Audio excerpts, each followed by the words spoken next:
Welcome back, everybody, to another episode of the Pinstriped Prospects podcast. We are episode number 30 of season 2. For those who didn't think we make it to 30 episodes, well, too bad you lose. I'm your host, Ricky Keeler, back with you again this week, recapping a busy or not so busy trade deadline for the New York Yankees. But the Yankees, we record the show right after their big win over the Tampa Bay Rays, which includes some controversy, but the Yankees finally get a win against Tampa Bay. Who knew they could actually do that?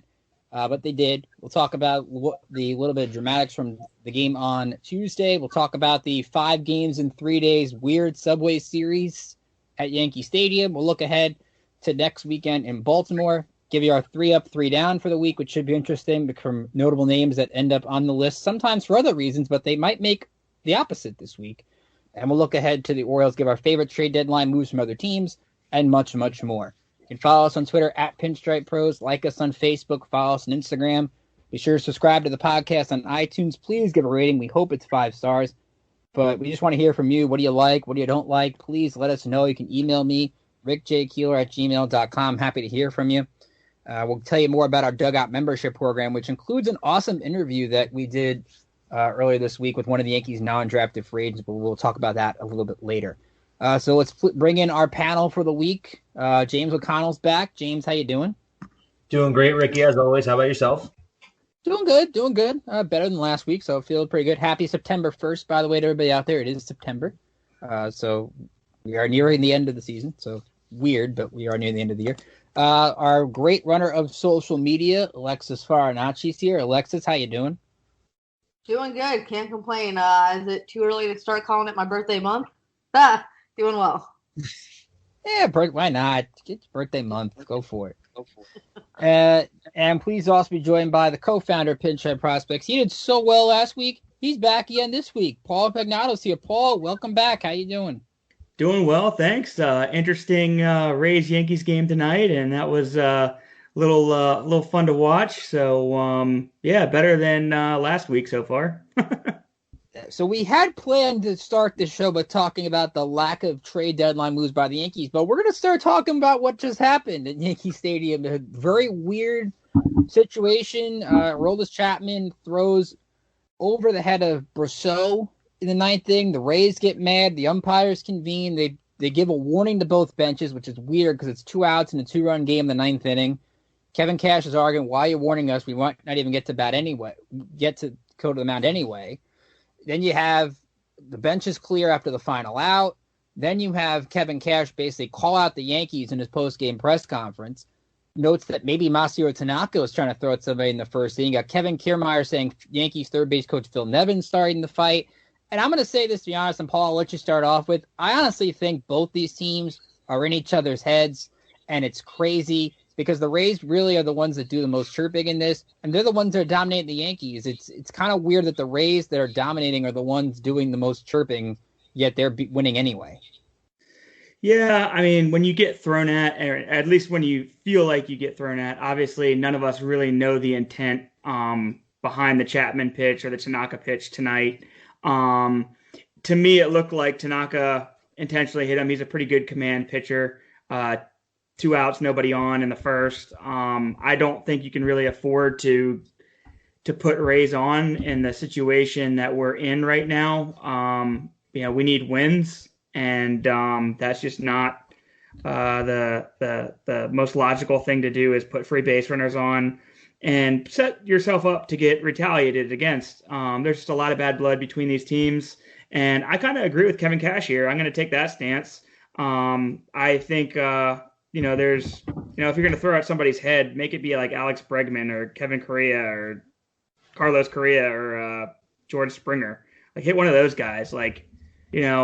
Just because the Rays throw up and in, that's just a part of the game, and you're just going to have to deal with it. I kind of always laughed at Mark Teixeira when he would, complain about pitchers not being able to control the inside part of the plate, and if you can't control the inner half, then you shouldn't even throw there. Be like, okay, like, what fairy tale do you live in? Like, you're not going to get, fastballs over the middle of the plate so you can hang over and crush them,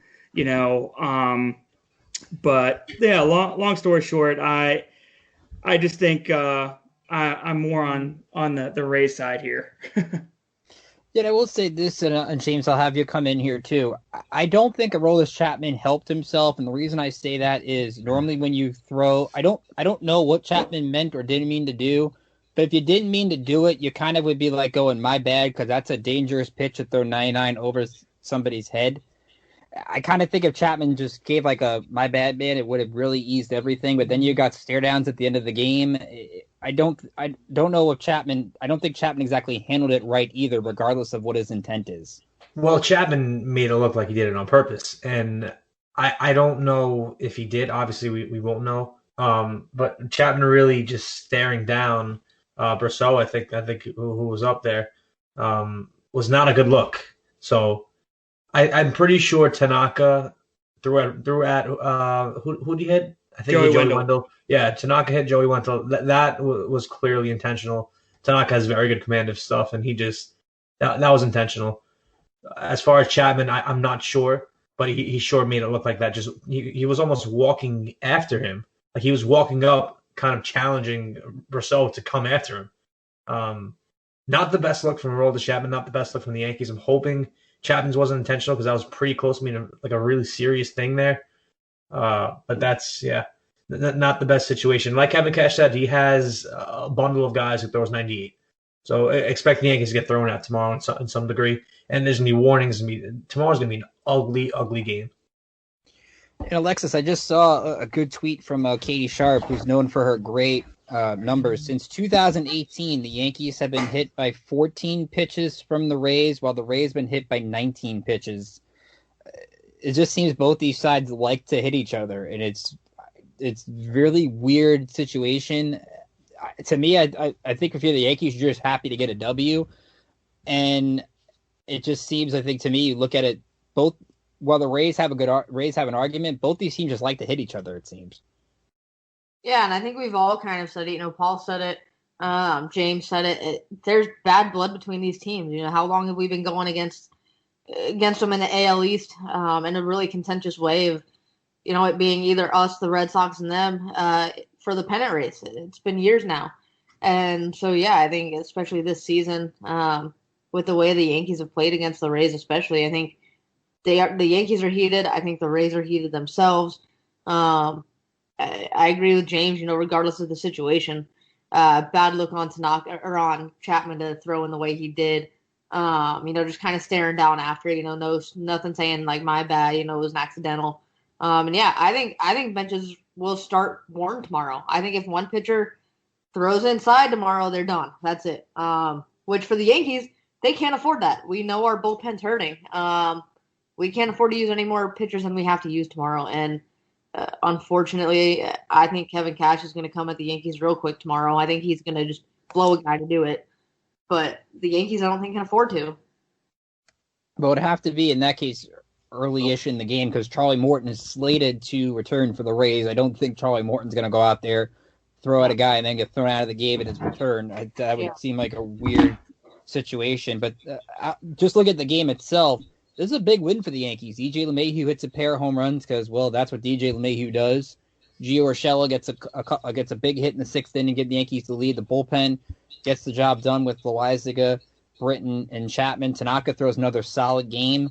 And this is a big one, Paul, because I think if the Yankees had lost this one, I think you kind of just start looking at, can we hold off the Blue Jays? And you're still thinking that with 10 games still left with Toronto, but at least this one puts the Yankees 3.5 back, and a win tomorrow would at least make the division a race again. To me, the division's the Rays. I think it's theirs to lose. I mean, clearly, they're the better team by far.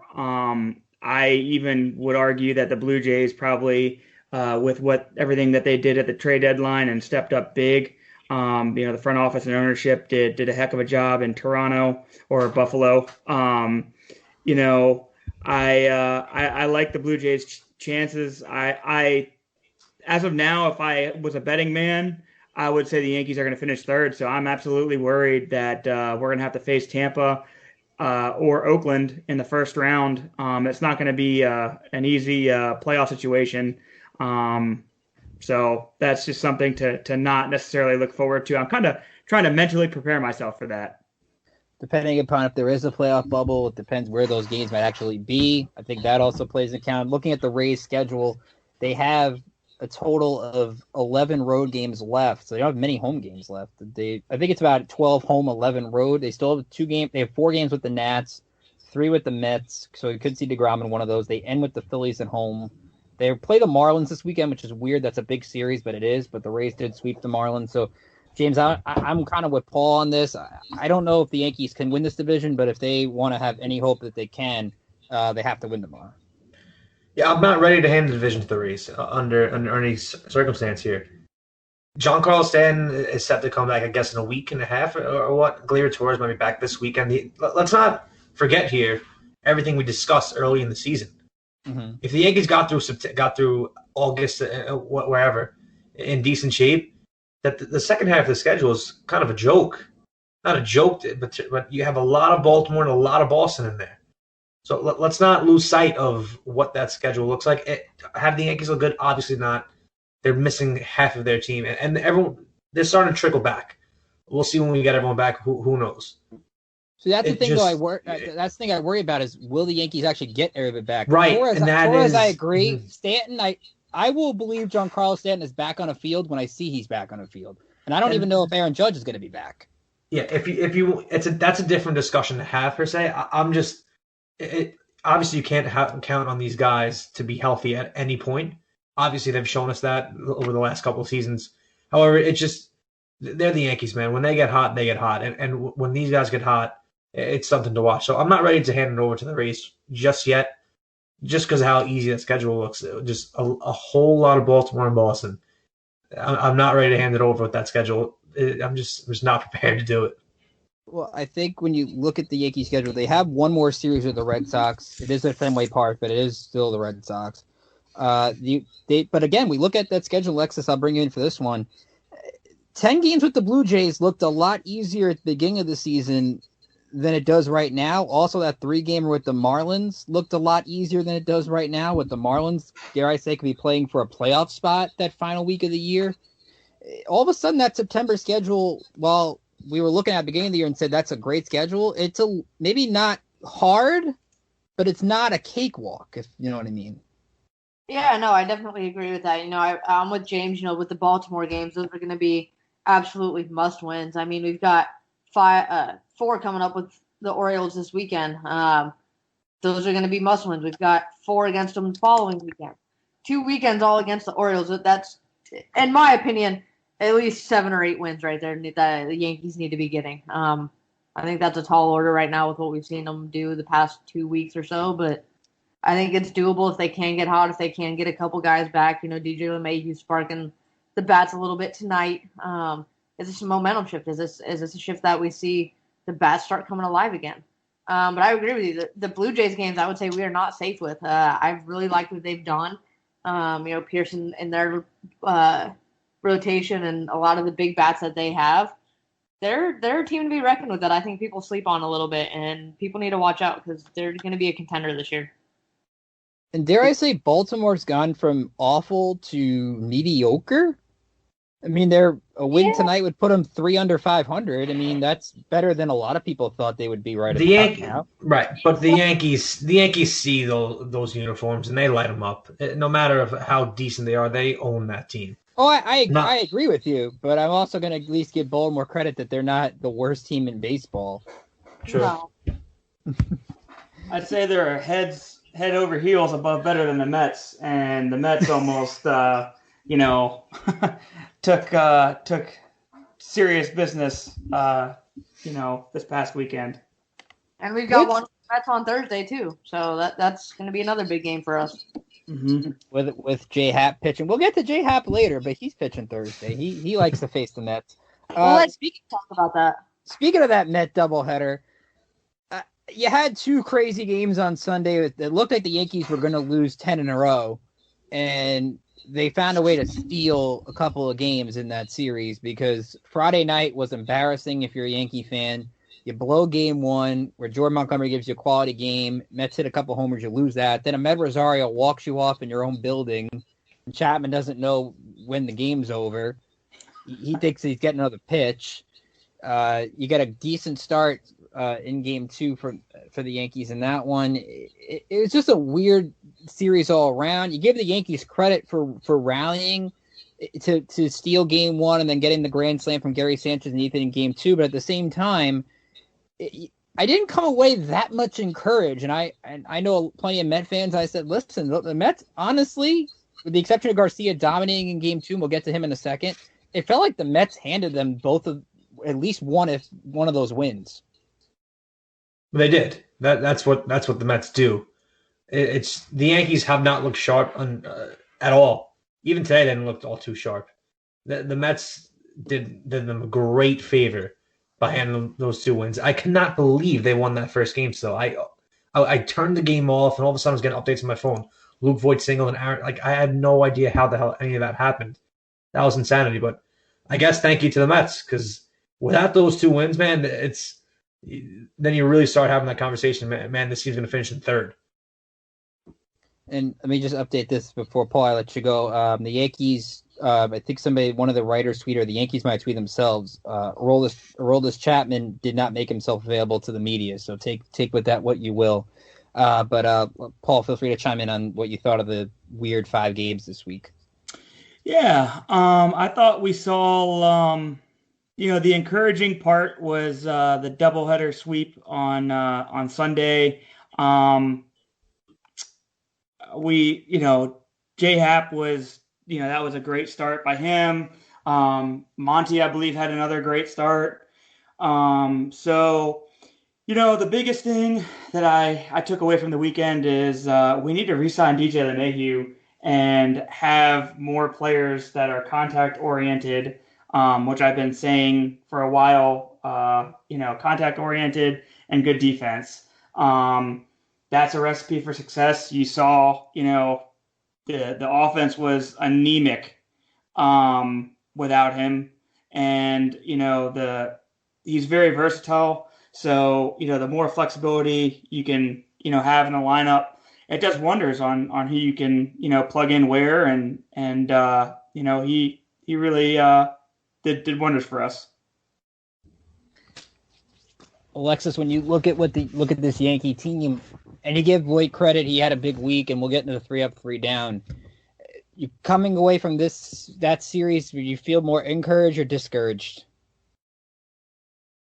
Coming out of the Met series, yeah. Coming out of that, I don't know. I mean, I think you have a little bit of encouragement, but the same token, a little bit of discouragement. I mean, that's a hard one. I mean, the offense started slow, but at the same token, those last 2 games, that doubleheader that we swept, I thought that was encouraging. I don't think we played encouraging the entire weekend, but those last 2 days, I think showed us a little bit of sign. But then you get beat by the Rays yesterday, come back and win today. So it's just kind of like, okay, are we going to take tomorrow, or are we going to go back kind of on a losing streak tomorrow? So I think we need a couple more games to say, okay, are we encouraged? But I think what we've seen in the last 3 or 4 days, I'd say there's some encouragement there. It's weird to say that Garrett Cole could be a 3-down candidate for this week. We'll get into it later, but that's not an off possibility from that game on Monday. But we'll get into that a little bit later on. One of the things I think that stood out this week, I was looking at the bullpen. Zach Britton did come back on Tuesday.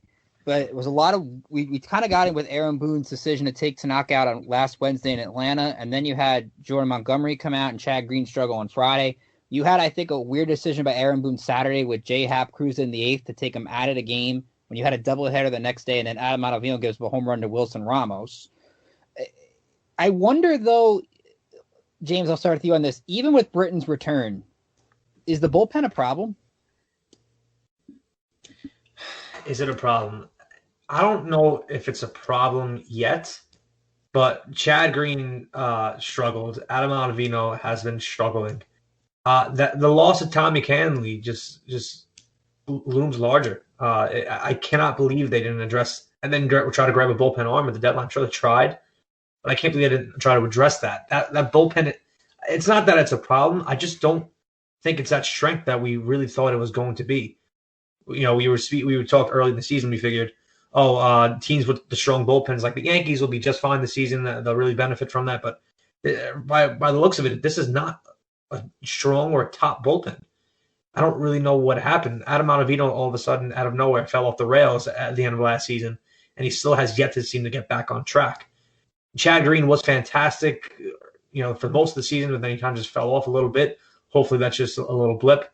But as far as the bullpen, I don't know if it's really that strength anymore. I don't think it's a problem yet, but I just don't think it's something that can be relied on as heavily as it was. And Paul, one of the things I look at with Ottavino, I'm looking at the numbers right here. The Ramos home run was, believe it or not, the only one he's given up this year. He has 12 strikeouts to 6 walks in 10 2/3 innings, an ERA of over 4. I feel like Adam Ottavino hasn't been terrible, but he hasn't been great. And for the money the Yankees gave him, it should have been easy to put him in the 8th inning instead of Chad Green. And that's where I kind of look at that Ottavino contract. Is something the Yankees, do they kind of wish they could have did that over? Sure. When you get a guy that's not performing, up to what he's capable of, and yes, he's capable of so much more. Just to touch on what you guys were talking about earlier, I'm really not concerned about the bullpen. I think that was just a product of guys just not getting. I'm more concerned with our pitching coach and the plan that we have in place with the front office than the bullpen and the players. I think the players are fully capable. They're a talented bunch. And, when they are properly optimized, they're going to be on. They're going to be ready. When you don't throw for 10, 15 days, these guys are creatures of habit, ever since they were, 13, maybe younger. You got to figure out, it's a messed up year, but you got to figure out how to get these guys work. Whether that's, if you're, off with COVID game, throw a sim game, throw a live BP. We don't know what's going on behind the scenes, but these guys are not sharp, and they're not where they need to be. And I put that on Matt Blake, Aaron Boone, and the Yankees front office. That's a good point, Paul. You brought up, and Alexis, I'll let you chime in too. You look at Sunday's game one. They were giving that game away. I mean, they let Krisky hang out there way longer than he should have been. Burning Ben Heller way too late in that 6th inning where the Mets took a 5-run lead. You're having Nick Nelson pitch in some big spots, even though Nelson has done fairly well. I think he did a good job over the weekend.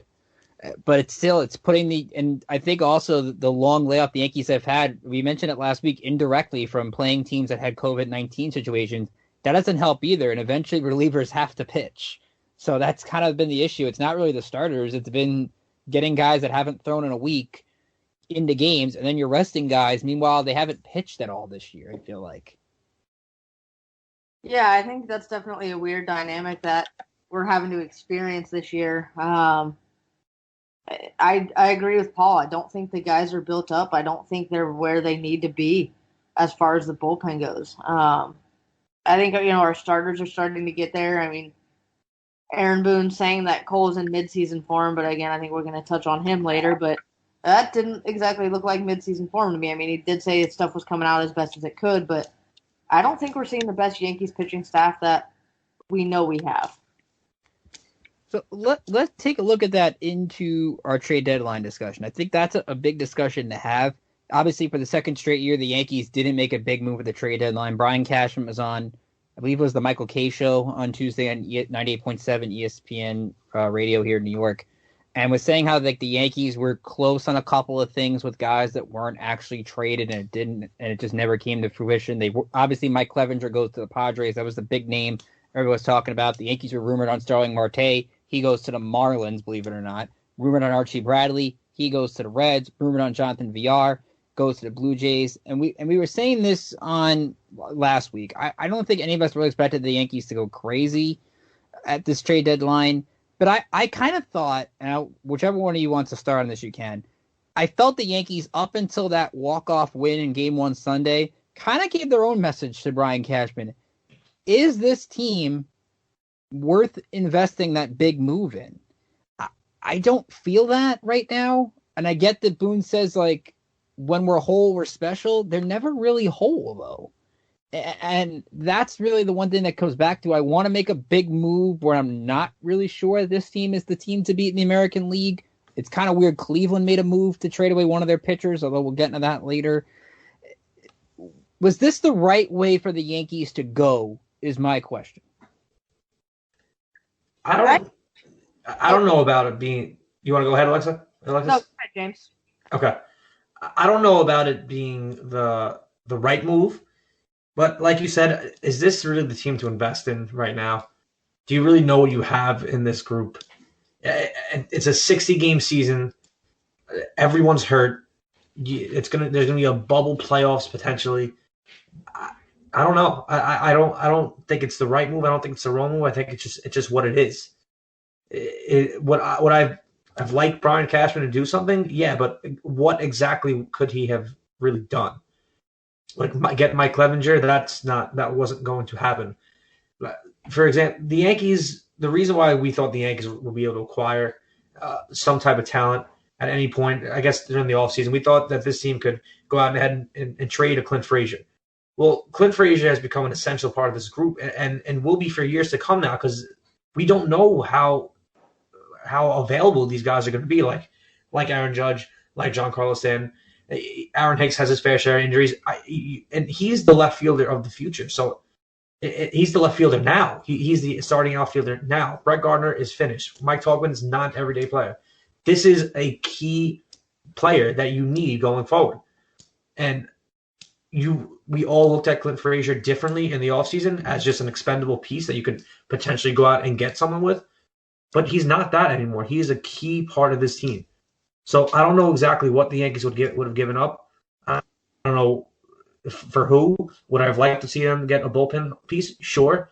But I don't know if this team has not really shown you that, hey, invest in us. We're going to go out and win a World Series. I haven't seen that from this group. And that's in large part due to every single player being hurt.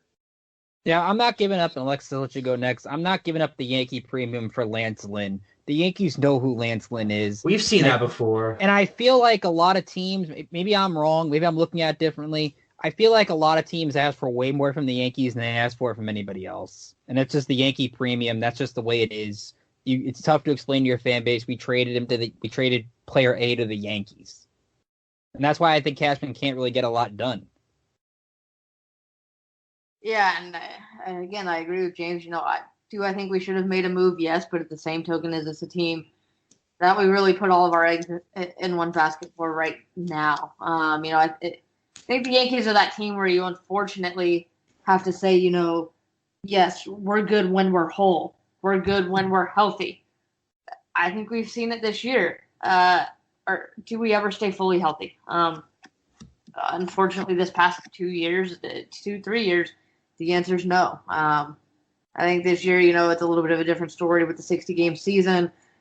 The guys aren't built up at all. And it kind of makes you wonder if the strength and conditioning coordinator sent them anything for the offseason.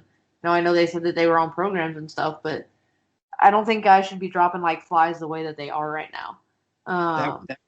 That was a weird thing Brian Cashman, I think, mentioned. I think it was Saturday, saying that in a new, I'll paraphrase it because I don't have the exact quote in front of me, in a new program, injuries were kind of expected. So then why wasn't this said when the new staff was hired? That's one thing I was confused by. You thought, I think that all Yankees fans thought was this new staff was hired, and that's a good thing. These guys aren't going to get injured as much. And, I know people who work for Eric Cressy in Tampa here. Wait, can we rewind that back for a second? Brian Cashman said this was expected under the new training program? It was something with the new. I'll try to find the quote for you. It was something with Please. the new training program, and I kind of get where he's coming from. Where they might be doing different things that might lead to injuries because the bodies aren't used to it, or something along those lines. I actually don't even know what to say to that. So This team was expecting injuries again. Is that what I'm being told here? I don't think they were expecting injuries, but they're not. If I could say right, they're not surprised by it. I don't think any of us are surprised by it, but yeah, I don't know. That sounds pretty weird to me.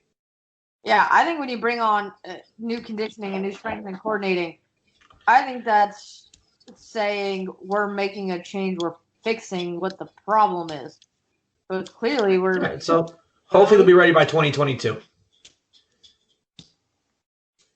Paul, you want to chime in on this? What you thought of? I know you wanted the Yankees to make that push for Clevenger, so I'll let you chime in while I try to find this. Yeah, so a couple things. First, I'm not going to comment on McCabe and Cressy and the strength program. I don't want to touch that, to be honest, right now.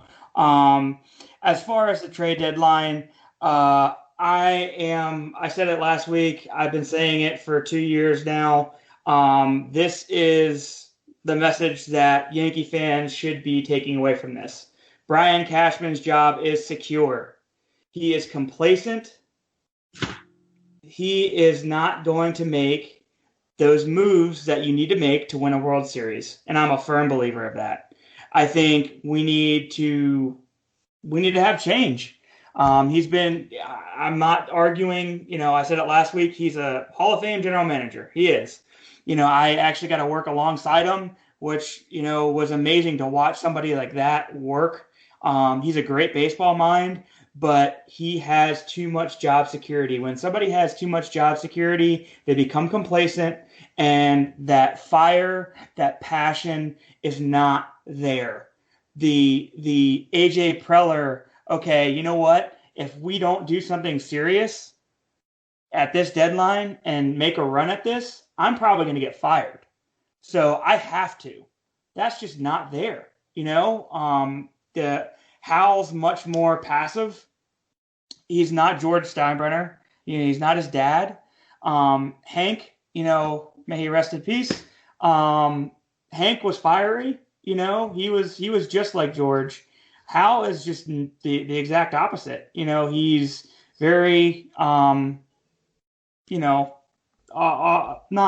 He doesn't have that burning desire to excel and win, and that's where the problem is. Yes, going to Clevenger.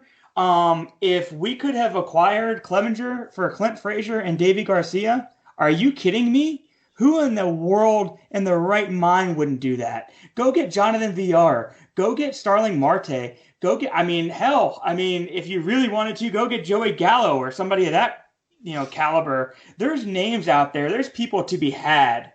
A Clevenger for Davy Garcia, sign me up for that trade any day of the week. Clevenger is a top 15 arm that's controllable. You replace Paxton the following season. You might even get away with not having to sign Tanaka and forking up the money that it's going to cost to sign Tanaka. That's a whole separate conversation. But, to me, that's a no-brainer. And we completely missed the boat. And that just is a reflection of ownership not wanting to add payroll. After furloughing 120, 150 employees and being too complacent, and that I'll finish ranting now. So I actually found the quote. I'll throw it up in a second. I saw. I think Brennan Cuddy tweeted. There was a source that said that the arbitration number they were worried about being too high. I'd rather them say the prospect haul was too high than the arbitration number was too high. I kind of get thrown off by that because, you said, you could replace Paxton with Clevenger, really, in a sense, if you did that. I have a very different take here. I don't know how fair any of that really is on the Brian Cashman front. And they did just go out and sign Garrett Cole to a $330 million deal. They do have the highest payroll in baseball. I really don't think the problem with this team is who they don't have on this, who they don't have, who they haven't gone out to trade for. I don't think that's the problem here. I think the problem here is that this is the most talented group in baseball, and we have yet to see them on the field all together at once. I don't think this is a Cashman problem. I don't. I think that's one of the least of the worries here. Who constructed the roster, though? Right. Understood. I understood who constructed the roster. Brian Cashman constructed that roster. However, can you really predict injuries? Can you predict an injury-prone player from the short Giancarlo Stanton? You can. That's a bad move by him. But can you really predict that James Paxton's come back from back surgery throwing 91 miles an hour? No, you can't really predict that was going to happen. I think a lot of things that happen here are out of Brian Cashman's control. He put together a group that on paper everyone said was far and away the best team in baseball. We all said it. I don't think what's happened here is necessarily fair to put the blame on him. But I see the perspective. I see where that's coming from. But I don't think that's where the problem lies with this group. Well, I'll just say this. The Houston Astros last year, who did they acquire at the deadline? Zach Greinke. Where'd they go? To the World Series. But Greinke didn't want to come here. Well, I'm not saying Zach Greinke was the answer. How about did the Nationals even trade for anyone last year? They traded for 4 bullpen arms, I believe. Okay. Daniel Hudson, Hunter Strickland, a bunch of, they acquired, they did a lot of moves. Cabrera, I think, was one. Yeah. Every year, the teams who are aggressive that go for it, it pays off. They get their reinforcements, and sure, they sacrifice, whatever down the road. Yeah, they do, but they have that fuel and that passion to win, and that they're just not complacent. Cashman, that's great that he's job security, but don't sit here and say that we're expected to win a championship every year when you don't get anybody halfway, when your team's injury ridden and you the definition of insanity is doing the same thing over and over and over again. We've had essentially the same lineup for 10 plus years and haven't won anything. We haven't even gotten to a World Series. It's time to change it up. I think when you look at what the Yankees are doing, I look at what the Padres did, and again, I don't look at Brian Cashman. I think at the same time, you look at the Yankees, they view Garcia high. Paul, I think the Yankees view Garcia higher than you view him, and I get that. I could see where he's going. Like Schmidt's going to help this team, if not this year, probably next year. I think Clark Schmidt's definitely a 2021 guy at this point, unless they're putting him in the bullpen in September. I don't see him helping this year's team. But is there the Yankees at this point, when you could only trade 60-man guys unless it's a player we name later? A lot of those player we name laters are lower-level guys. The Yankees don't really have that upper-level depth outside of maybe Schmidt, Garcia, and a couple other guys, because even we saw Florial make his debut this week. They really have to trade from a lower-level depth when other teams can trade from higher-level depth, if that makes sense. I mean, I know Cashman said a lot of people called on Dominguez still. I don't necessarily buy that because you can have filler guys. I'm not saying go out and go get Joey Gallo and Mike Clevenger. I just threw Joey Gallo's name out there because he was available. I'm saying, you can go out and get a Mike Clevenger and then get possibly Kevin Pillar, or if the Pillar deal happens and the whoever has an extra outfielder, there was tons of movement. You can get a filler guy, and to get an impact player and pass up on him. Yes, they view Davey higher than I do. That's if you've been around me, you definitely know that. I'm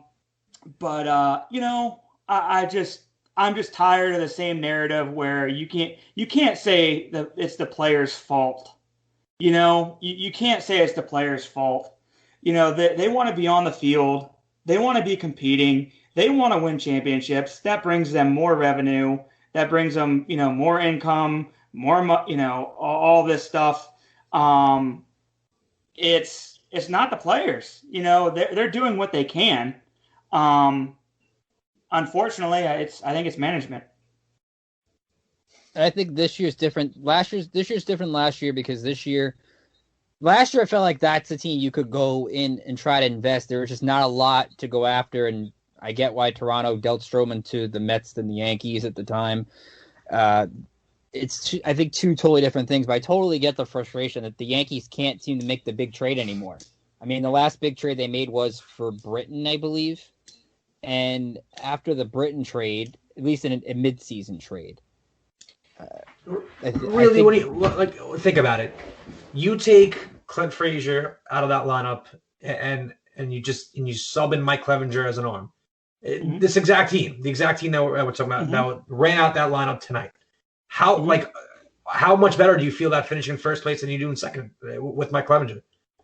I actually feel a lot better because I think the pitching wins in the postseason.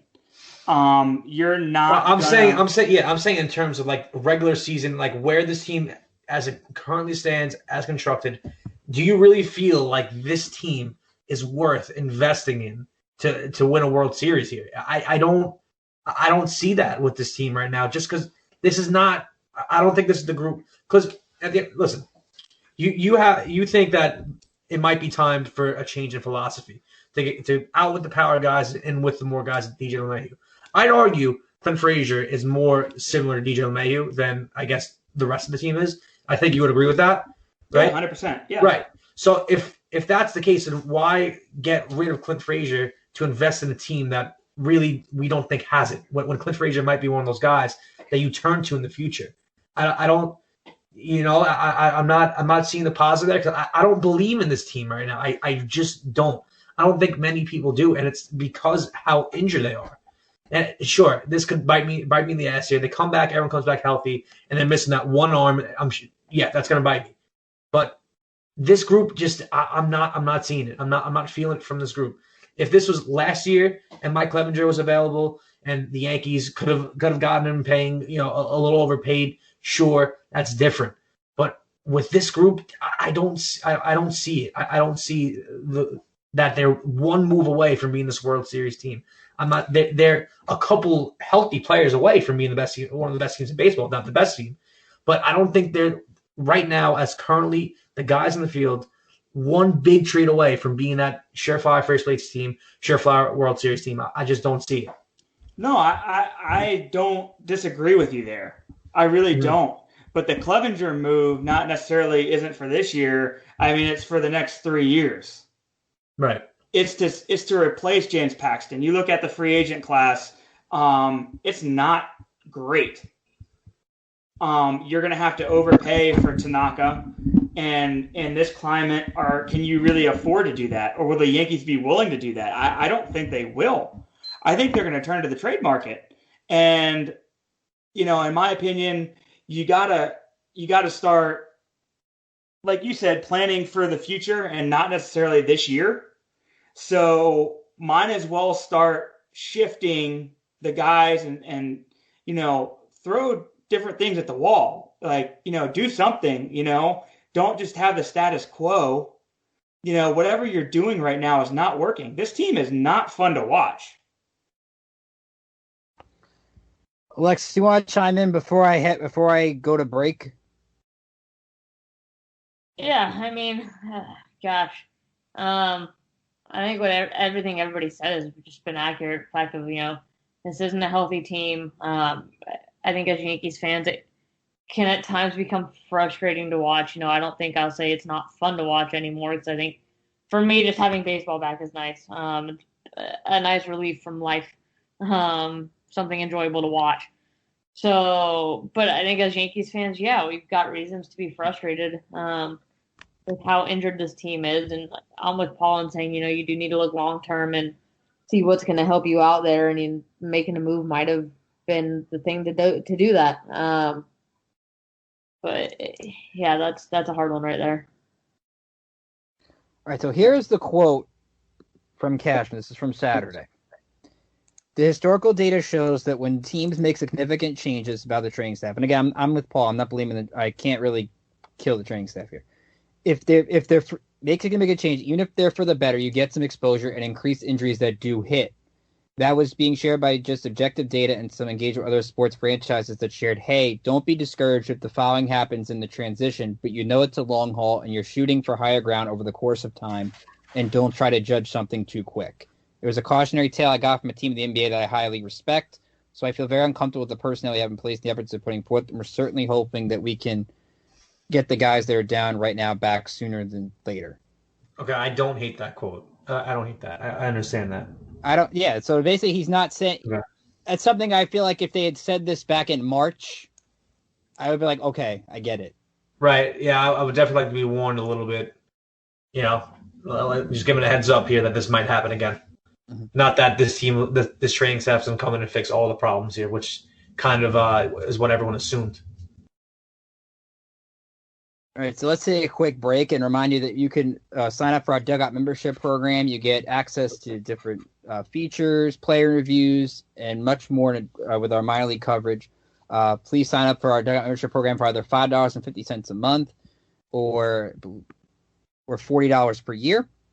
And if you want to try us out for free, use the promo code #WelcomeBackBaseball. You have to use the hashtag #WelcomeBackBaseball, and you get your first 30 days free. So if you're not sure about us, I think you'll take the 30 days, try us out, and you'll probably like us.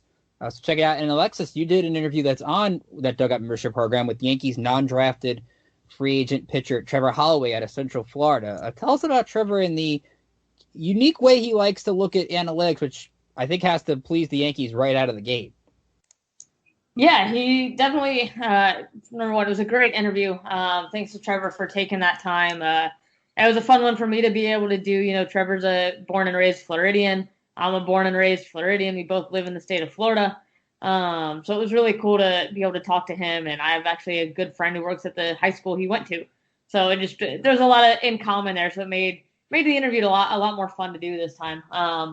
All of them have been great, but this one just had a little bit extra special touch to it for me tonight, this week. But yeah, he's someone who likes to look at the analytics, look at his spin rate, and all the things that the Yankees are able to provide with the use of technology for the guys. He said that was one thing he loved about the Yankees. As an undrafted free agent, he spoke on this year how it was different from the teams picking if they wanted to draft you or not. And this year it was the players who had the option to choose. And he had 9 teams that were interested in him once that draft was over. And he said he chose the Yankees because of their attention to detail and their use of technology and the way that they really help the guys improve their pitching based off being able to look at the analytics and the nitty-gritty of every single pitch and the way the ball moves. So that was really unique to hear about him because I don't think that's something we've heard out of all the pitchers we've spoken to, something that have mentioned that. But, I think that's something that he said he really enjoys is going in detail on the way he pitches and really fine-tuning every single one. And he mentioned his changeup specifically has improved because of it. So really, really great interview. Definitely go check it out on pinstripeprospects.com via our Dugout membership. So let's get into our favorite segment of the week, which we didn't do last week, but it's back. It's 3 Up, 3 Down, more importantly, because we can't seem to come up with a name for it. But if you have a name for it, feel free to send it to us on Twitter or Facebook, any social media. We're happy to hear your ideas. Alexis, I'll let you start this week. 3 Up, 3 Down for the Yankees against the Mets and the portion of the Tampa series you've seen so far. I'm going to start with my down. All right, so let's get the negatives out of the way. Let's do 3 down first. How about that? My 3 down. I hate to keep doing it to the guy, but I got to go Brett Gardner. He just cannot get anything started. I think some pitches he's coming up unlucky, being able to drive the ball pretty well. It getting caught out in the outfield or line drives. I think he's starting to come around with his swing a little bit, but Brett's got to get something going, or I hate to say bench him and pull someone else, but at this point, you need any and all runs and bat support that you can get. So Brett's got to be one. I hate to do it. This hurts, but I got to go Garrett Cole against the Rays. That was just not an impressive outing at all. Not being able to get out of just go 5 innings. That was a rough outing to watch. I felt for Garrett. I know how emotional he was in that game. He's not my down all the time, but he's got to be one of my downs this week. Just not impressed with what I saw out of him. And then my 3rd down. Gosh, who am I going my 3rd down with? I thought majority everybody else has played pretty well. Maybe that 3rd down. Going Tyler. I don't even know if you can go Tyler Wade. He had that clutch home run, but I think that's all we've seen him do of recent. James? Yeah, so I'm going to start off with Gary Sanchez. It's amazing how low the bar has gotten for Gary Sanchez. Like we said before the show, I think it's like 2 for 20 something, 2 for 30. The bar for Gary Sanchez has just gotten so extremely low. This was a guy that was hitting like 275 with 30 something home runs in 120 games. I mean, this was a perennial all-star, perennial best catcher in baseball, and we get excited when he hits a home run once in a while. It's amazing how low we've come to, or how little we've come to expect from him. So I'm going to go him as one of my downs. Second down, Adam Ottavino. Why did I say that so weird? Adam Ottavino. Jeez. Bad. Real bad. This is a guy that you thought you could rely on. He looked like the nastiest reliever in baseball last season. And then, like I said earlier in the show, he fell off towards the end. We thought it was for fatigue issues, but there's no way he has fatigue issues at this point this season. We're like 20. He's pitched like how many games? 10, 15 at most. Yeah, not what we expected at all. And third down, I'm gonna have to go with Garrett Cole, and he from the second he's kind of got here. Sure, he's had his great starts. He just hasn't looked like dominant. Now, I'm not saying all the contract was a mistake, this and that. I'm not going there. This is a top 5 pitcher in baseball year in, year out. I'm not saying that in any scenario. However, he just has not looked like that dominant guy at all since coming here. He's had, like I said, he's had some great starts, but he hasn't been that ace workhorse guy that we thought, we would have debates for years to come. DeGrom, Garrett Cole. I haven't seen that yet in Pinstripes, and I'm sure we will. But as of right now, I got to go 3 down after that start. Paul, I'll let you chime in next with your 3 down, but I also think, and I said this last week in the show, I'll say it again, Garrett Cole reminds me of Max Scherzer. In the same way, I think teams go up there looking to hit the fastball, and if he's not locating the fastball, it's going to get hit for a ride. And that's, I think, something Cole has to kind of adjust to, which he will. He's a guy that seems to deep think things, and this is bugging him. He's going to figure it out. Paul, I know you follow the Nats as much as I used to. Do you kind of see that comparison a little bit where Scherzer gets tend to beat only mainly on homers? You feel like Cole's in that same area right now? Yeah, I thought it was very interesting. His presser yesterday. Talking about potentially tipping pitches. What Aaron Boone said. These guys are going up and knowing that you're only going to get maybe one pitch the entire game to hit in 3 at bats. And you can't miss it. So, it's just a tough situation when you're the top dog. In my opinion, I liked the way he threw the ball yesterday. I gotta say, the way he competed, I wouldn't say threw the ball, the overall results weren't there, but if that's Jordan Montgomery, no knock on Jordan Montgomery. I don't think that anybody thinks that he's Garrett Cole. So whatever. I'm just going to say, if that's Jordan Montgomery out there, maybe he goes 3 innings. Garrett Cole, grinds through 5, and that's those 2 innings are big. So I will give him kudos because he competes his tail off out there. So who's your 3 down for this week?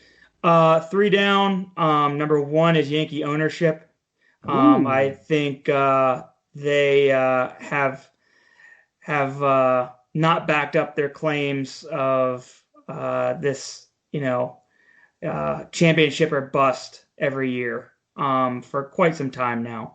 Number 2, I'm going to go the vast majority of the Yankees front office, starting with Brian Cashman for the reasons why I stated earlier.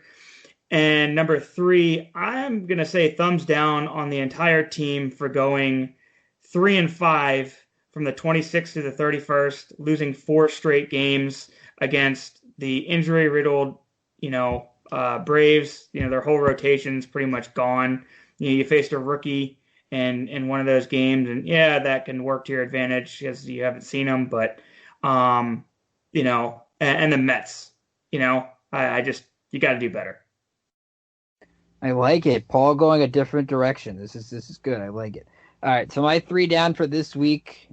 Number 1, I'm going to throw a name out there that I don't think we're talking about. Mike Tauchman. Maybe a guy he had such a great year last year. He does not have a home run this year. And I think from his last 7, as I saw, maybe it's not updated since tonight, 1 for 18. They need a lot more out of Mike Tauchman. If you're talking about taking Brett Gardner out of the lineup and he's down, I mean, Mike Tauchman's he's hitting 264, but the numbers have not been great over the last week. You haven't had that same impact from Tauchman you did at the start of the season. So I think he's got to get a little bit of hate here, a little bit in that regard. So I'll throw Tauchman there this week. I agree on Ottavino. He's number 2 to me. I feel like I get the Yankees are a team, they don't really go by roles. But if Adam Ottavino can't be your setup guy, if Zach Britton goes down, there's something wrong here. I don't know what that is. So I'm going to go number 2. And number 3, a lot of candidates you can go. I want to go Gary, but I'm going to save that. I think he's kind of in that middle range right now. I'm going to go Aaron Boone. I'm going to go off Paul's thing here. I think Aaron Boone, I get it. It's tough to be Monday morning quarterback with a lot of these managing moves. I feel like Boone was way too, just never seemed to have get it right with the pitching moves he would make going back to Friday. And even I thought Saturday, what's the harm with Jay Happ keep going until he gives up something? I guess it's a 1-0 game and the offense has to score more. He retired 8 in a row before being taken out of the game. And he's only on 90 pitches with 1 out in the 8th inning. If you know you need X amount of pitchers tomorrow, and you know that once I throw a guy, I'm not going to have him for the doubleheader because they don't throw guys 3 days in a row, you try to if Jay Happ can finish that game, you sure as heck let Jay Happ finish that game because then you save guys for tomorrow. That's where I felt like he missed here. So in nature of going off the grid, I'm going to go Aaron Boone. All right, we talked about negatives. Let's talk positives. Let's get into some positives. So, Paul, I'll have you start off. Give me 3 positives from this week. All right. Number 1 is the young guns, Davey and Miguel Yaure. Sorry, I completely messed his last name up. I can't pronounce it correctly. But they both were very, very impressive. Especially Davey. Clearly am not the biggest Davey guy. I thought he looked fantastic. I was very, very impressed with him. Number 2, Jay Happ.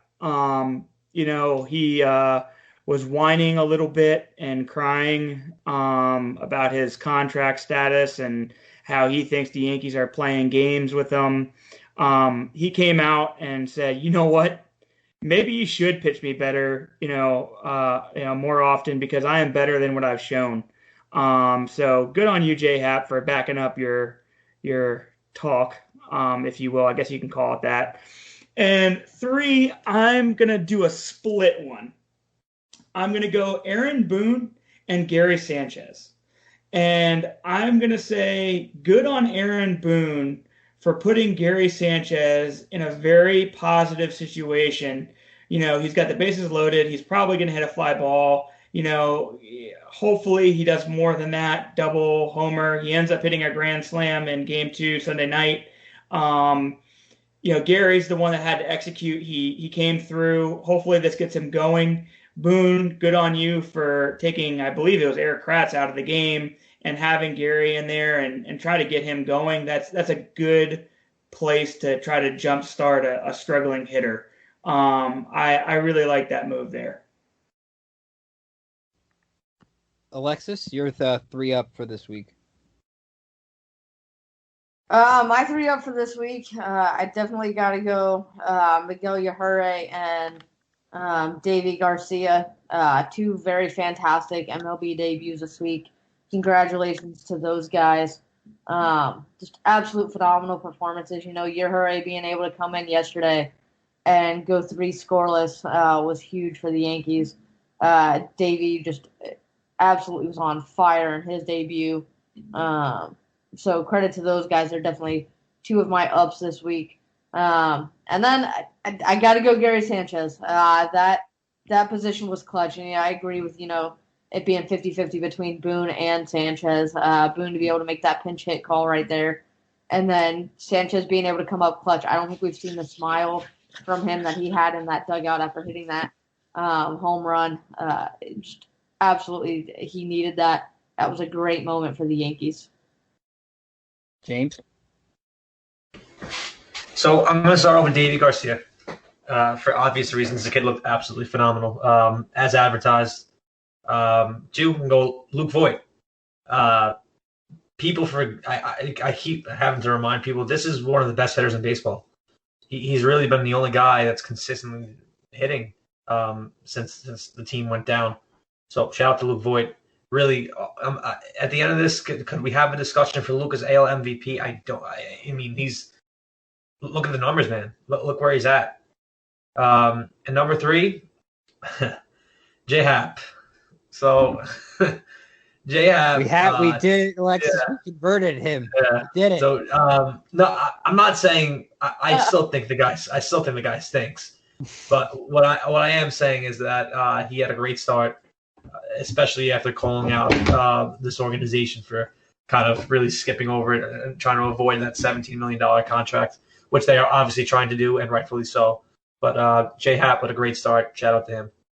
Or it just provides the blueprint. Just pitch him every 12 days, and it seems the way he's pitching Thursday. But I was very for selfish reasons and for Yankee reasons, I was very happy J Happ threw 7 1/3 really good innings on Saturday. The Yankees desperately needed it, and if he can just he doesn't do that every game, but just keep the Yankees in the ball game, you have to take it. So my 3 up, I'm going to give an honorable mention this week.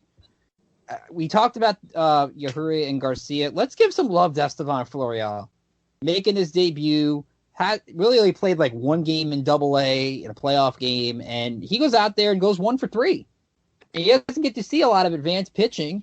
So, I mean, that's not easy to do either. So I'm going to give some love to Florial, but a guy that a lot of people talked about. Injuries have kind of ruined his development in a way. But good for him to come out on Friday and get a hit. So he gets an honorable mention from me this week. As for my actual 3-up, my third 3-up, how about the job Eric Kratz has done with this young pitching staff? You could see the impact he has on Garcia, the whole father-son kind of thing. And there's a reason Kratz is still here, despite Higashioka coming back.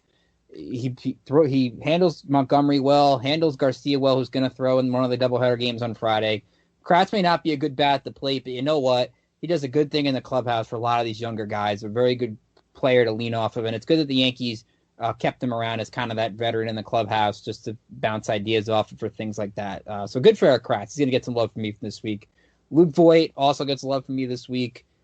Like James said, he's carrying this lineup pretty much in a way. At times he is. And you could tell that Boone's eventually going to give him a break. But I think at this stage, it's tough to not have him in the lineup every day. You feel like when he's not in the lineup, you're missing out on something. So Voigt to me gets the second one. The third one, you could go Happ. I'd love to go Happ on this. But since a lot of you guys said Happ, I'm going to go with the 2 pitchers who threw Game 1 Sunday. Garcia was fantastic. I've been saying on the show I wanted the Yankees to give him a chance, and they did, and he was definitely backed that up. I don't think Mike King's performance should get overlooked either, because let's keep in mind the 4th inning, he got basically like singled like crazy. So many bloop hits. Nothing. You could make the argument, yes, should King have a better put away pitch?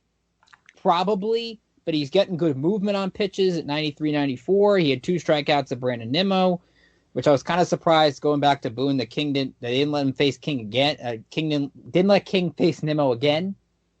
I know the lefty thing, but I don't know. I would have left him in a little bit more to finish that 4th inning.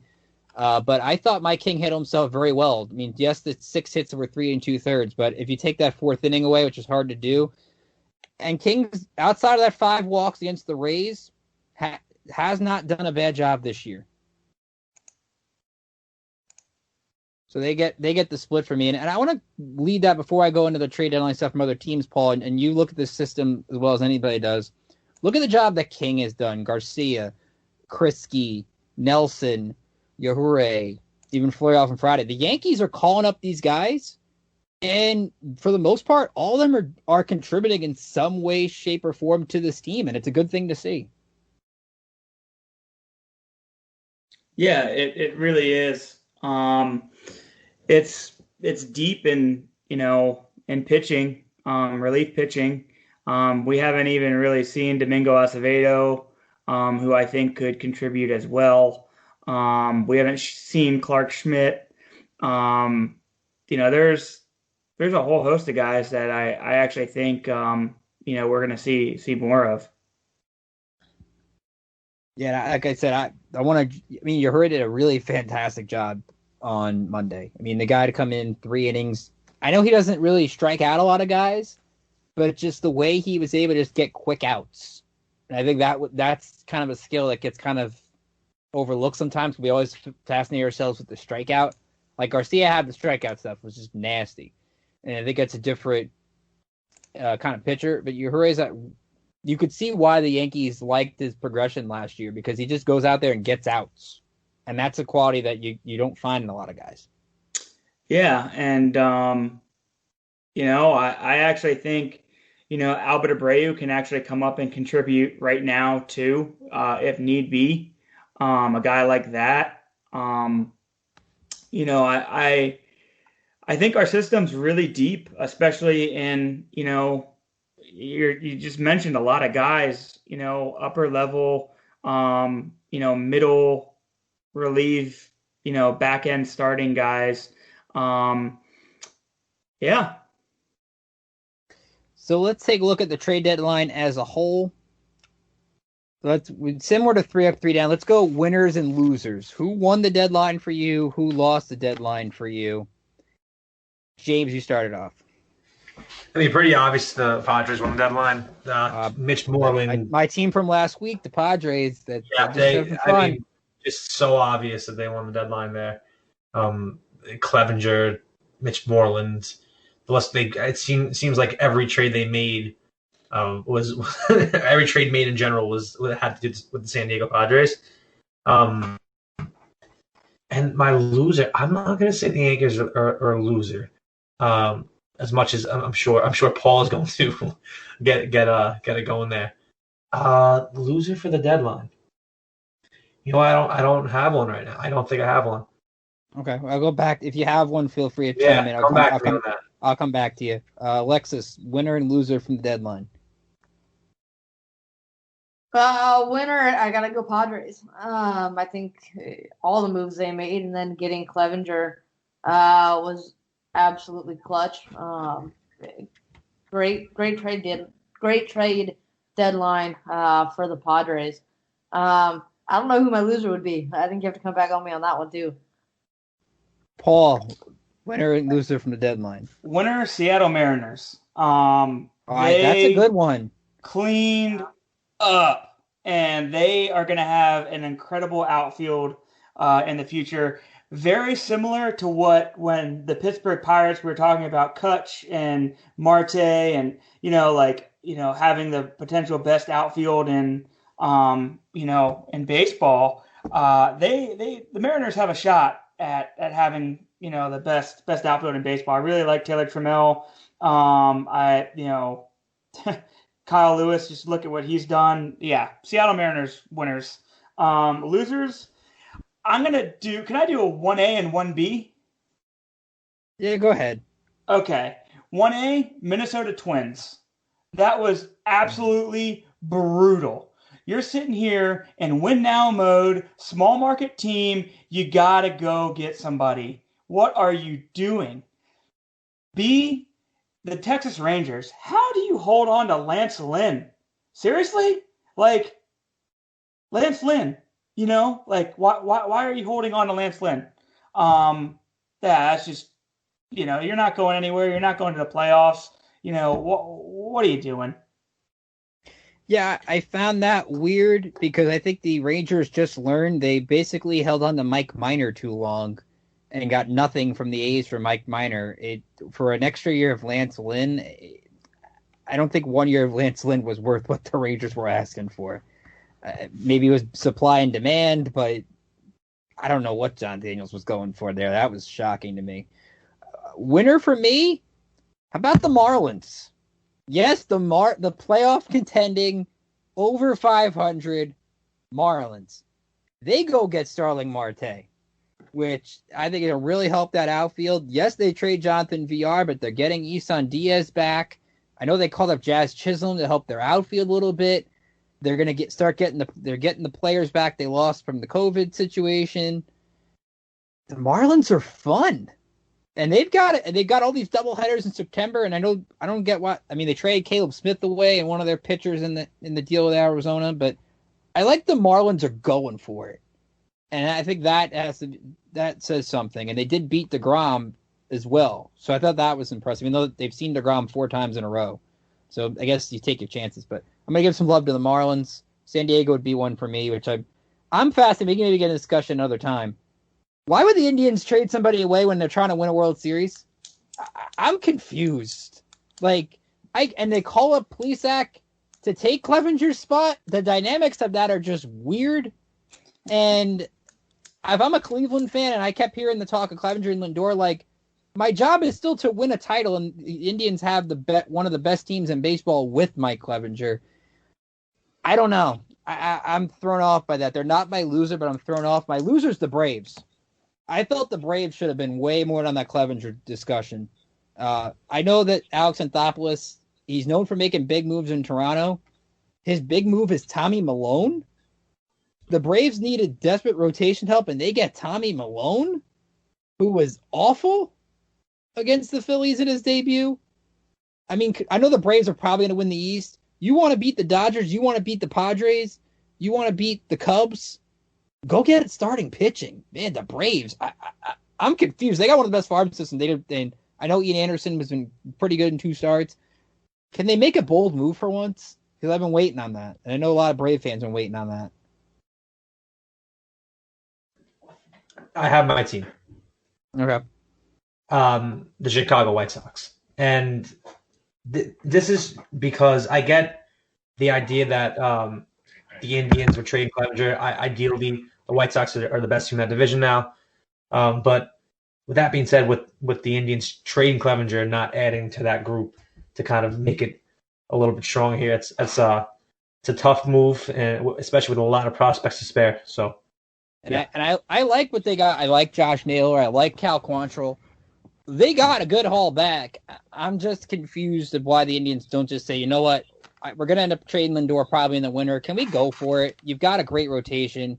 Maybe it's still good without Clevenger. I get it. But let's go for the title. They're probably one of the top 3 favorites with the A's and the Rays right now. I just don't get it sometimes with the Indians. They should try to add, not try to sell is what I'm saying. But a lot of things can change, I think. But I just found that weird with the Indians. So let's do final thoughts this week. We've gone along this week. Again, final thoughts can be about anything you want, baseball, any kind of sport. We're in September, so football's starting soon, so I'm sure that'll come up eventually. Paul, start us off. Final thoughts for this week. I was actually going to ask to bat leadoff here. Yeah, go ahead. So if one of you guys can do the research as I'm talking, okay, about Garrett Cole's first couple starts as an Astro versus first couple starts as a Yankee, I actually think through the same duration of starts up to this point, he has better numbers this year than he did last year.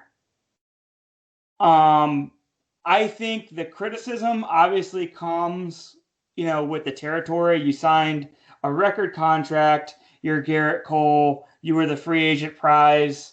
But this guy is dedicated to his craft.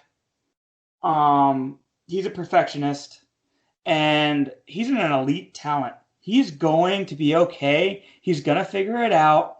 Everything's fine. Last year, did he win the Cy Young last year? No, I think it was Verlander, I believe, right? Yeah. Well, he was close. Cy Young contender. It's just I think at the end of the day, he's going to be the Garrett Cole that we signed. That's just my final thoughts. Just, take it easy on the guy a little bit. I think, there's an adjustment period, and, in this climate, in this situation, all you can really ask from your players is to compete And this guy's a competitor, and he's filling in for CC as a leader of this pitching staff. And I think right now he's a better pitching coach than Matt Blake. So I think he helps out his teammates a great deal. Looking at Cole's, I'm trying to pull it up for you real quick from last season. From what I can tell as I'm loading it real quick, I saw someone actually tweet this. I think it was on Monday night. You look at, I'm going to just give you his April and his May, because I think that's probably the best thing to go off of. Yep. All right, so his April, he was 2-3, 4.34 ERA, 55 strikeouts, 15 walks in 37 and a third, 5 home runs allowed. May was 3-1, 4.13, strikeout to walk ratio of 47-3, which is insane, over 28 and a third. 13 runs allowed, 6 home runs. So he's allowed 11 home runs in the 2 months. I think with the Yankees, he's allowed 12. Mm-hmm. So it's around the similar ballpark. Mm-hmm. I don't think Garrett Cole has been awful.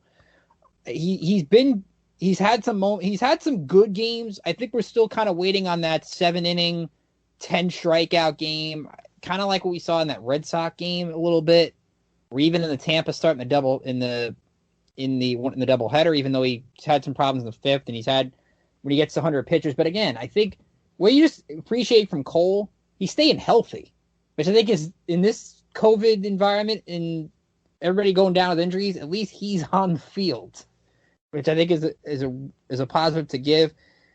Yeah, was it a stinker Monday? Yeah, I can't rip him for it. I get people that do, but I still think Garrett Cole's going to get better. And like I said before, I think he's one of those guys that's going to dive into the numbers, and you're still going to want him on the mound a month from now, game 1, whether it's on the road, at home, in a bubble, doesn't matter. You're confident with Garrett Cole against whoever somebody throws in game 1, whether you bat first or last. But a good number on that, Paul. I like that final thought. Let's go, James. You go next. For final thoughts here? Yeah.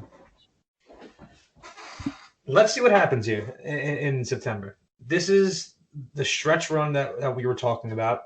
The Yankees, let's see if they can get healthy. And they are the superior team, talent-wise, with almost every group that they have coming up here after this last Rays game. So let's see what they can do. I'm not ready to count them out to win the division. I'm not. There's too much talent that could be awaiting in the wings to give up on them in that sense. So overall, let's just see what happens. Let's not rule anything out. If they win tomorrow, they're 2.5 games out of the division with help awaiting. Gleyber Torres might be back on the weekend. And I know how everyone feels about Giancarlo Stanton, but he could be coming back soon. We'll see. Let's just see what happens here. Alexis? I'm pulling up an article now. I think my final thought's going to be a little bit of good news for minor leaguers. MLB has stated, as reported by Baseball America's Josh Norris today, MLB is allowing instructional camps to proceed.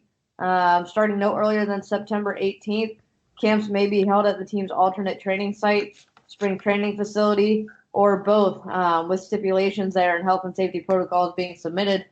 But it sounds like these minor leaguers might actually get some playtime, which is exciting, and also getting paid for it. So good news for minor leaguers, especially our Yankees minor leaguers, who've been benched since COVID-19 stopped everything. And then my second one, got to go with NFL starts in a week and a half. So I'm excited for that. Although Alexis's team down in Florida, the Jaguars don't seem to want to keep anybody. I'm going to not comment on that because of my position in the organization. I'm going to refrain from that comment. Fair enough. All right, I accept that. All right, a couple of things this week. Number one, shout out we had a pair of 3 home run games in baseball. That's on Tuesday. Marcell Ozuna for the Braves and Alex Dickerson for the, dare I say, decent San Francisco Giants. I got the notification. The first Giant to hit 3 homers in a regular season game, because Pablo Sandoval did in the World Series, since Willie McCovey. Alex Dickerson and Willie McCovey in the same sentence. I never would have thought that. But the Giants are right near the playoffs, so I'll give you that. I'll throw another cool nugget out there this week. 2021 MLB draft news. I know Baseball America had it. Kyle McDaniel from ESPN had it.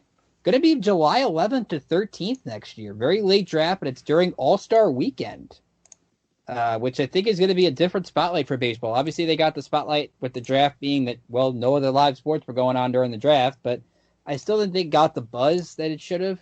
And now that's going to happen around All-Star Weekend. It's going to be 20 to 30 rounds, it sounds like, which will be great, but much better than 5. And I think that's good news for the draft as a whole. So shout out to the MLB draft for figuring that out. And I'm going to give some love to the Blue Jays. We didn't give them some love in our winners, so let's throw some love their way here. They made a couple big moves. They got VR, which I think they definitely need some infield help. Robbie Ray's not great, but Robbie Ray at least brings something to the rotation. They get Taijuan Walker, who will help. They get Ross Stripling, who will help. They didn't get an elite arm, but they got a bunch of good ones, if that makes sense. And you look at their team, their leading home run guy right now. Here's our top home run guys right now. Teoscar Hernandez has 12. Randall Grichuk's got 9. You got a sense where Kevin Biggio's only hit 6. Vlad Jr.'s only got 5. And you haven't seen much of Bo Bichette. And the Blue Jays are right there. They love to hit home runs. Rowdy Tellez has 6. And they got Dan Vogelbach, and who knows, Dan Vogelbach might hit some dingers. So Toronto is going to be interesting. Again, they've got a lot of those Yankee home games. You look at their September, it's mostly Yankees, obviously. They got Boston. They got basically 5 games in 4 days with the Red Sox. That's always fun. 3 with the Mets, 4 with the Phillies, 3 with the O's outside of Yankee games. And they have 1 more tomorrow with the Marlins. So Toronto's kind of in that weird place. They're going to get in. There's going to be 3 teams in the AL East that get in, largely because everybody else is not good in the American League. I mean, shout out to Detroit at least for getting to 500. So the Tigers are now in that mediocre category, which when you go from awful to mediocre, I respect that. But Toronto, to me, I liked that Ross Atkins in that front office said, let's reward this young team by adding some pieces, maybe not pieces that move the meter, but getting them some help that at the very least is going to have some veterans that can help the younger guys out. And that's never a bad thing to get for a young team. Definitely agree with you on the Blue Jays there. I think they did a tremendous job. And, honestly, I'd like to hear just quick yes or no. Do you think the Blue Jays finish ahead of the Yankees? I say yes. I say no. I thought about it, and I kind of went in my head the last couple of days saying which teams are the Yankees actually better than right now, and there weren't that are in the playoffs as of today. The only ones I could say they're better than are Houston, Minnesota, and I still say Toronto. I think the Yankees bullpen is enough to get them ahead of Toronto. I think the Blue Jays are scary. I think they don't know anything, and that's good. They don't need to know anything. I still think the Yankees are going to finish second, which I think if you look at the seeding, it might be a better thing to finish third, because if you finish second, you're probably playing the White Sox or the Indians. And that's not a matchup I like, because the White Sox are fun. They hit homers. What's Garrett Cole's weakness right now? Giving up homers. Tanaka could give up homers. And the White Sox love to crush balls out of the park with Abreu, who he might be an MVP candidate. Luis Robert, Eloy Jimenez. If you're the Yankees seeding-wise, maybe you do want to finish third, maybe. I don't know, but I think they're better than Toronto. I think it's going to come down. I think it's going to come down to the series between us and Toronto, personally. But man, I don't know. I think it's going to depend on what the Yankees bats can do. Toronto's been firing on most of their cylinders as of recent, so the Yankees need to swing the bats. And Yankees. Yeah, sorry, I don't know. I'm going to chime in. Yankees over the Blue Jays.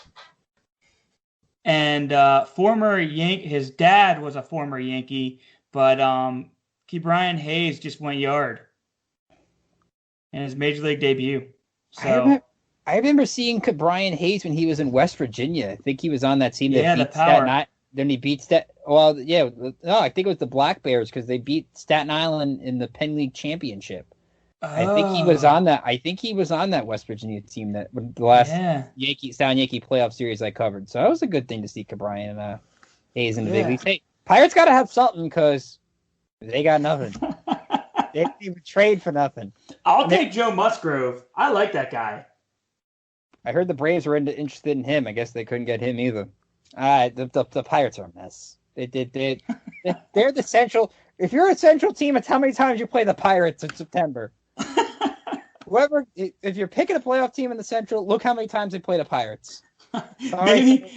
Maybe the Reds do, and that's why they got Archie Bradley. Sorry to the 2 Pirate fans who listen to this show. If there are 2 Pirate fans, man, I don't know. At least the Angels traded people, and the Mariners traded people, and Jerry DiPoto's a whiz now. But I can't talk about. I don't want to talk about the Pirates. We went from Giants are awful to Giants are a playoff team. I don't know how we got there, but we got there. It's crazy. 2020. It's crazy. So let's remind everybody you can follow us on Twitter at Pinstripe Pros, like us on Facebook, follow us on Instagram. Be sure to subscribe to the podcast on iTunes. We also on Spotify. Wherever you get your podcast, chances are we're there. Remember to sign up for that Dugout membership program, $5.50 a month, $40 a year. You can use the promo code #WelcomeBackBaseball. And that's how you get 30 days free to try us out. Alexis, how can they follow you on Twitter with all the great social media that you do for us? You can follow me at Alexis Farinacci. James, how can they follow you on Twitter? I'm sure with your tour championship updates. At O'Connell NY on Twitter. And Paul, how can they follow you on Twitter if they want to debate how good Davy Garcia is with you and things like that? NYY Pags. That's NYYPAGS.